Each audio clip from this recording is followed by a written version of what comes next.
বিসমিল্লাহির রহমানির রহিম। মিশকাতুল আনোয়ার গ্রন্থের আলোচ্য বিষয়বস্তু হল সূরা নূরের ৩৫ নম্বর আয়াত। ইমাম গাজ্জালী উক্ত গ্রন্থে আল্লাহ হলেন আসমানসমূহ ও জমিনের নূর, এই আয়াতকে বাহ্যিক দৃষ্টিকোণ থেকে ব্যাখ্যা করার পর আয়াতের তাসাউফি ও দার্শনিক ব্যাখ্যাকে মিশকাত, জুজাজা, মিসবাহ, জৈতুন তেল এবং গাছের উপর ভিত্তি করে আমাদের সামনে পেশ করেছেন। উক্ত গ্রন্থে উজুদ তথা সত্তাতত্ত্ব সংক্রান্ত ব্যাখ্যাকে সিস্টেমেটিকভাবে তুলে ধরেছেন। তার এই চিন্তাটি অনেক বেশি গুরুত্বের দাবিদার, কেননা সুহরওয়ার্দী, ইবনে আরাবি এবং উসমানী ধারার সকল আলেমগণ উজুদ তথা সত্তাতত্ত্ব এর মতো বিষয়টিকে ইমাম গাজ্জালীর এই সিস্টেম ও এই পরিভাষার উপর ভিত্তি করে দাঁড় করিয়েছেন। এখানে ব্যবহৃত পরিভাষাটি ইমাম গাজ্জালী কর্তৃক উদ্ভাবিত কোনো পরিভাষা নয়। মানুষের সামনে উজুদ বা সত্তাতত্ত্বকে বোধগম্যভাবে তুলে ধরার জন্য তিনি এটাকে সুশৃঙ্খলভাবে তুলে ধরেছেন। গ্রন্থটির কলেবর ছোট হলেও এতে আলোচিত বিষয়সমূহ অনেক বেশি গভীর। ইমাম গাজ্জালী তার এই গ্রন্থে উজুদ বা সত্তাতত্ত্বকে 3টি পর্যায়ে ব্যাখ্যা করেছেন। প্রথমে তিনি সেই আয়াতের বাহ্যিক অর্থকে পাঠকের সামনে তুলে ধরেছেন। দ্বিতীয়ত তিনি সেই বিষয়টিকে কিছুটা দার্শনিক ও তাসাউফি দৃষ্টিকোণ বা দৃষ্টিভঙ্গির আলোকে পেশ করেছেন। সবশেষে নূর ও জুলুমাত এর বিভাজনকে আরও গভীরভাবে ব্যাখ্যা করে অসাধারণ একটি দর্শন পাঠকের সামনে উপস্থাপন করেছেন। এই গ্রন্থের মূল পরিভাষা হলো নূর।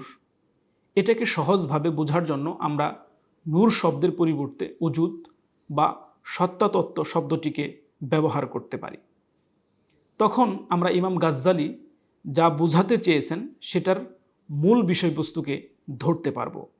নূরের মেটাফিজিক্স নামে উল্লেখিত মিশকাতুল আনোয়ারের আলোকে হাকিকি নূর হলেন আল্লাহ রাব্বুল আলামিন। নূর নামটি কেবলমাত্র অন্যকে রূপক অর্থে দেওয়া যেতে পারে, হাকিকি অর্থে নয়। এই বিষয়টি এখানে তুলে ধরা হয়েছে।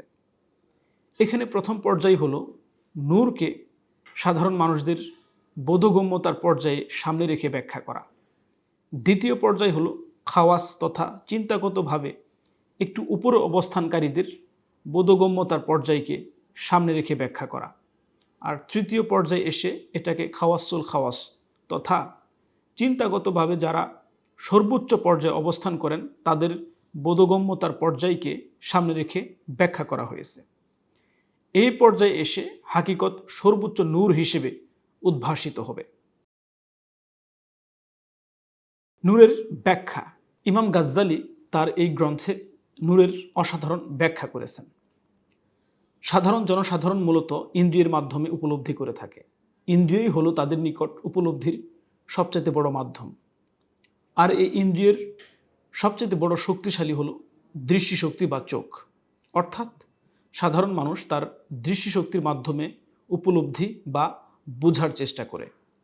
আর এই দৃষ্টিশক্তির সাথে সম্পর্কিত বস্তু বা উপাদান বা অবজেক্টস যাই বলি না কেন, এটা হলো 3 প্রকার। প্রথম হচ্ছে এমন বস্তু যা খালি চোখে দেখা যায় না, দেখার জন্য অন্য একটি আলোর মুখাপেক্ষী। দ্বিতীয় প্রকার হচ্ছে নিজে নিজেই দৃশ্যমান, তবে সেটার দ্বারা অন্য কোনো কিছুকে দেখা যায় না, যেমন তারকারাজি ও বিভিন্ন গ্রহ। তৃতীয়টি হচ্ছে নিজেও দৃশ্যমান, আবার একই সাথে সেটার বদৌলতে অন্য বস্তুকেও দেখা যায়, যেমন সূর্য, চন্দ্র, বাতি ও আগুন। এই তৃতীয় গ্রুপে উল্লেখিত উজুদ বা বিষয়কে নূর হিসেবে অভিহিত করা হয়। তাহলে আমরা এ কথা বলতে পারি যে চারপাশকে আলোকিতকারী উপাদানসমূহ হলো নূর, আর সেই উপাদানকে তৈরিকারী উজ্জ্বলতাও হলো নূর। কোনো একটি বস্তুর কিংবা রঙের দৃশ্যমান হওয়ার জন্য যেমন আলোর প্রয়োজন, একই সাথে চোখেরও প্রয়োজন। আধুনিক পদার্থবিজ্ঞান মতে কোনো বস্তুকে দেখার অর্থ হলো ওই বস্তুর উপর আশ্রে পড়া নির্দিষ্ট আলোক রশ্মির নির্দিষ্ট ঘনত্ব ও কোণে প্রতিফলিত আলোক প্রতিবিম্ব। এই একই বিষয় সাউন্ড বা শব্দের ক্ষেত্রেও প্রযোজ্য। কথা কিংবা আওয়াজ বা সাউন্ড আমাদের অস্তিত্বের সাথে সম্পর্কিত। মূলত যদি আমাদের পঞ্চ ইন্দ্রিয় না থাকে তাহলে অস্তিত্ব, অনস্তিত্ব, রং, গন্ধ, স্বাদ এবং কোমলতার মতো কোনো বৈশিষ্ট্যরই কোনো অর্থবহতা থাকে না। অর্থাৎ অস্তিত্বের বহিঃপ্রকাশ মূলত মানুষের পঞ্চ ইন্দ্রিয়ের উপর নির্ভর করে থাকে এবং তারা যে অনুপাতে সেই ইন্দ্রিয়গুলি ব্যবহার করেন তার উপরে।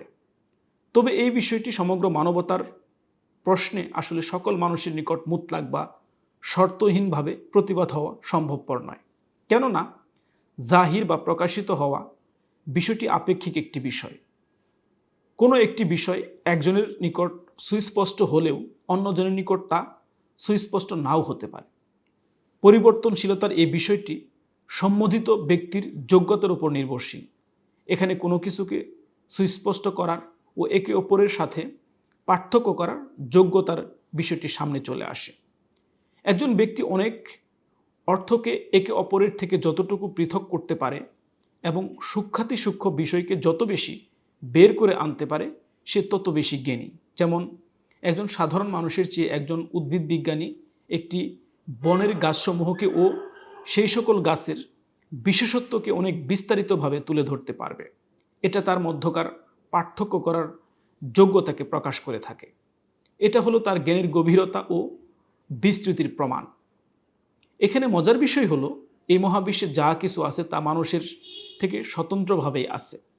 তাদের অস্তিত্ব মানুষের অস্তিত্বের উপর নির্ভরশীল নয়। তবে মানুষ তার নিজের জ্ঞান ও যোগ্যতার আলোকে সেই সকল বিষয়কে একে অপরের থেকে আলাদা করে থাকে। এই অবস্থাটি মানুষের পার্থক্য করার যোগ্যতার আলোকে গভীরতা ও বিস্তৃতি লাভ করে। এই বিষয়টিকে আমরা যদি মনীষীদের সামনে রেখেও পরখ করতে পারি, বস্তুজগতে অস্তিত্বের বহিঃপ্রকাশ যেমন ব্যক্তির যোগ্যতার আলোকে গভীরতা লাভ করে, ব্যক্তিত্বের ক্ষেত্রেও বিষয়টি অনুরূপ। আমরা যদি মানব সভ্যতার ইতিহাসকে পর্যালোচনা করি তাহলে দেখতে পাই যে এক এক সমাজে এক এক ধরনের মনীষী রয়েছেন।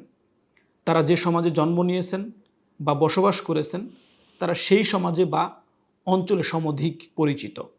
তবে সেই সকল মনীষীদের তুলনায় সমগ্র মানব ইতিহাসে আমরা যে ব্যক্তিটিকে সবচেয়ে বেশি ভালোভাবে জানতে পারি তিনি হলেন মুহাম্মদ সাল্লাল্লাহু আলাইহি সাল্লাম। সমগ্র মানবতা তাকে চিনে ও চিনতে পারে। শুধু তাই নয়, একই সাথে তিনি সমগ্র মানব ইতিহাসের সবচেয়ে প্রভাবশালী ব্যক্তিত্ব, যিনি সমগ্র মানব ইতিহাসকে পরিবর্তন ও প্রভাবিত করে ভিন্ন একদিকে ধাবিত করেছেন।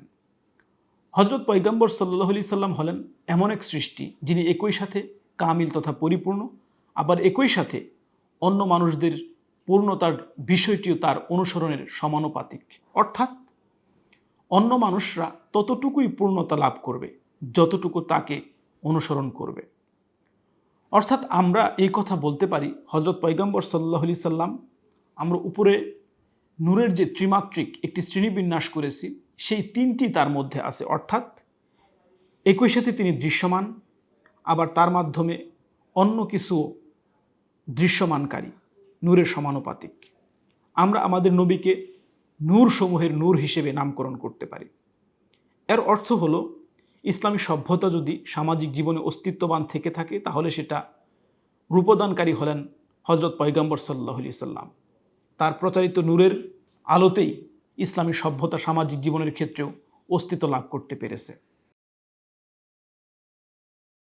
তুলনাসমূহ ইমাম গাজ্জালী তার এই গ্রন্থে নূরের বিভিন্ন তুলনাও পেশ করেছেন। এখন আমরা যদি সেই সকল তুলনার দিকে তাকাই তাহলে দেখতে পাই যে এমন উচ্চ পর্যায় নিয়ে কোনো একটি বস্তুকে দেখার জন্য একই সাথে চোখ ও আলোর প্রয়োজন। যদি আলো না থাকে তাহলে চোখ দেখতে পারে না, আর যদি চোখ না থাকে তাহলে আলো দেখতে পারবে না।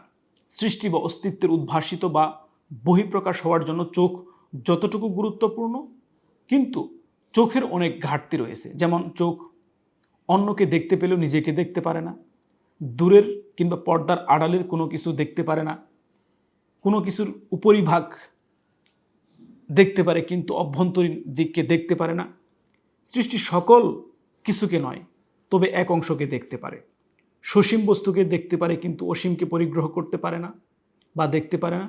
শুধু তাই নয়, মাঝে মধ্যে ভুলও দেখে থাকে, বড়কে ছোট হিসেবে, দূরের জিনিসকে নিকটের হিসেবে এবং স্থির বস্তুকে চলমান বস্তু হিসেবেও দেখতে পারে।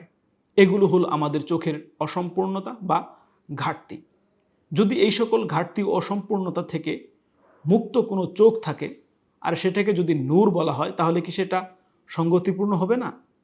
আমাদের জুমহুর বা অধিকাংশ চিন্তাবিদ এটাকে আকল বলে অভিহিত করেছেন। আমিও তাদের সেই চিন্তাকে মেনে নিয়ে আকলই বলছি।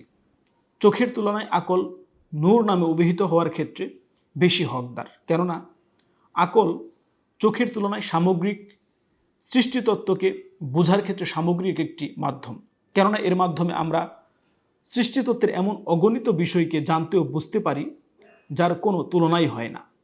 এখন আসুন এর পরবর্তী ধাপ নিয়ে উপরের আলোচনায় বুঝতে পারলাম যে চোখের তুলনায় আকল আরও বেশি পরিমাণে উপলব্ধি করতে পারে। তবে এমন অনেক বিষয় আছে যা আকলও উপলব্ধি করতে পারে না। এই কারণে কি এই ক্ষেত্রে আকলও সেই বিষয় নিয়ে চিন্তা ও বিশ্লেষণের মুখাপেক্ষী? যেমন অর্থবহতা ও আধ্যাত্মিকতার সাথে সম্পর্কিত এমন অনেক বিষয় আছে, আকল অনেক সময় সেটাকে উপলব্ধি ও অনুধাবন করতে পারে না। বুঝতে পারলেও বাহ্যিক কিছু বিষয় বুঝতে পারে, গভীরে প্রবেশ করতে পারে না। এই ক্ষেত্রে পদপদবী ও কেরিয়ারের উদাহরণ দেওয়া যেতে পারে। আমাদেরকে মূলত যে বিষয়টি বুঝতে হবে সেটা হলো অস্তিত্ব তত্ত্ব বা অন্টোলজি। বলতে আমরা যেটাকে বুঝি সেটা ফিজিক্যাল অন্টোলজির চেয়ে সামাজিক অন্টোলজিকে বেশি পরিগ্রহ করে। এই ক্ষেত্রে আমরা শহরের উদাহরণ দিতে পারি। শহর বিভিন্ন উপাদানের সমন্বয়ে গঠিত একটি জায়গা, যেমন সুলেইমানিয়া মসজিদ একটি উদাহরণ হতে পারে।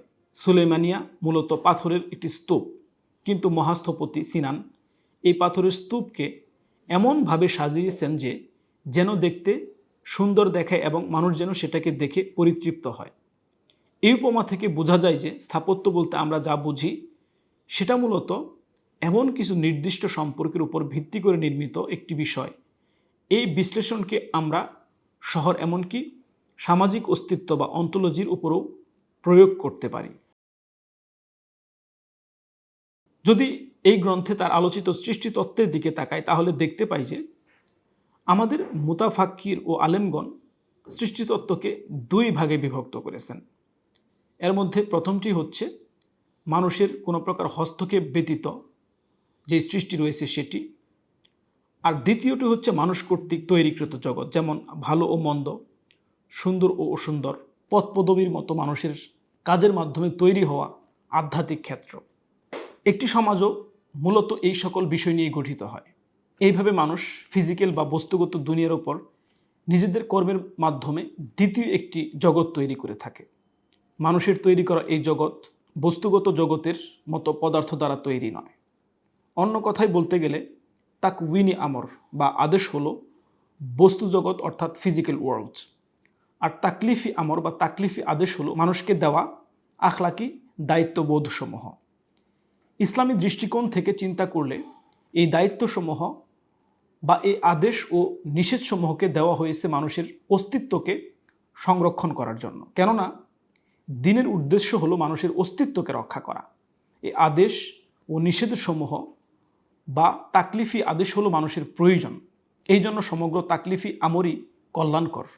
সংক্ষেপে বলতে গেলে অস্তিত্ব হলো মহান আল্লাহ রাব্বুল আলামিনের আসমা ও সিফাত এর দাবির প্রতিফলন মাত্র, আর এগুলো জনসাধারণ কর্তৃক নামকরণকৃত আলো ও নূর অর্থে সমগ্র বস্তু জগতে প্রতিফলিত হয়।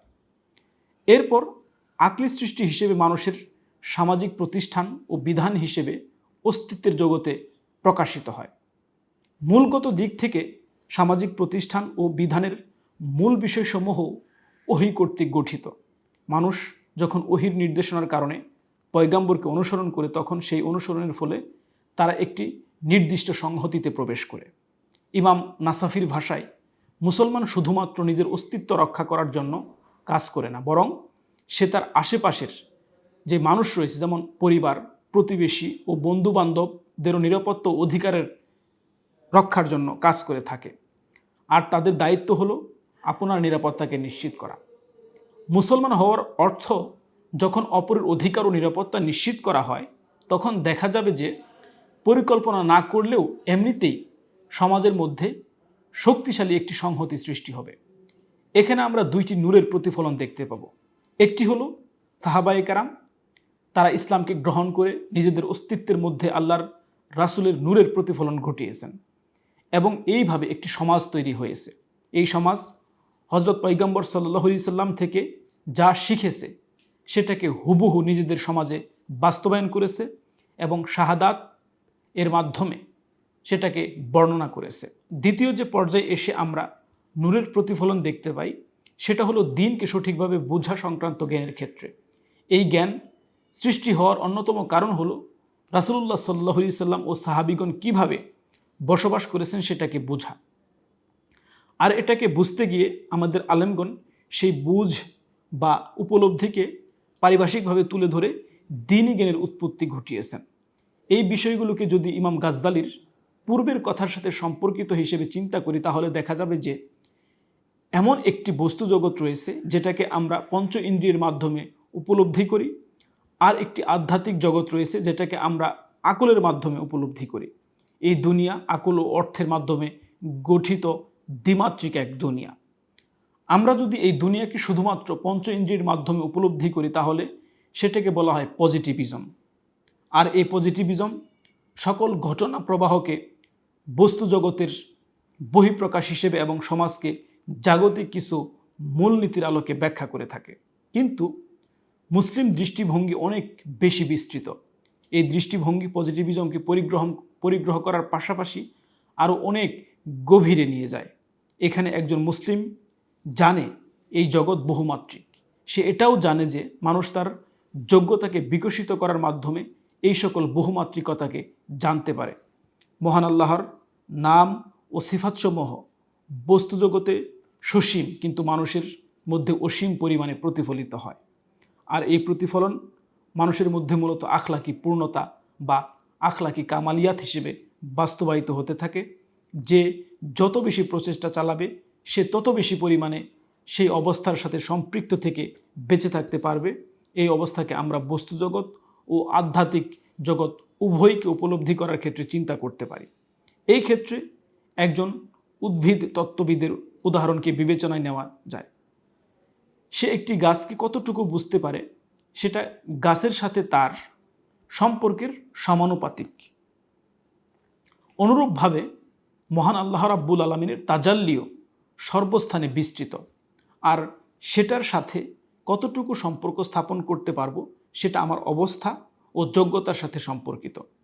আমি আমার নিজের অবস্থাকে পর্যবেক্ষণ করে এটা বুঝতে পারি। এটা সকল ক্ষেত্রেই এমন। সবশেষে কাসরাত থেকে ওয়াহাদাতের দিকে অর্থাৎ বহুত্ব থেকে একত্বের দিকে উপনীত হওয়া, আর সেই ওয়াহাদাতের দিকে যাওয়ার সময় সকল কাসরাতকে আমরা নিজেরা সংগ্রহ করার পাশাপাশি বাস্তবায়ন করে থাকি। কাসরাতকে ওয়াহাদাতে উপনীত করার সময় যে বিষয়টি বুঝতে হবে সেটা হলো হাকিকি নূর হলেন মহান আল্লাহ রাব্বুল আলামিন। তার বাহিরে সকল কিছু আপেক্ষিক, আংশিক এবং ধ্বংসশীল। ইমাম গাজ্জালি সূরা নূরের ৩৫ নম্বর আয়াতের যে দার্শনিক ব্যাখ্যা দাঁড় করিয়েছেন সেখান থেকে আমরা এই সকল বিষয়কে জানতে পারি। সবাইকে অনেক ধন্যবাদ। আল্লাহ হাফেজ।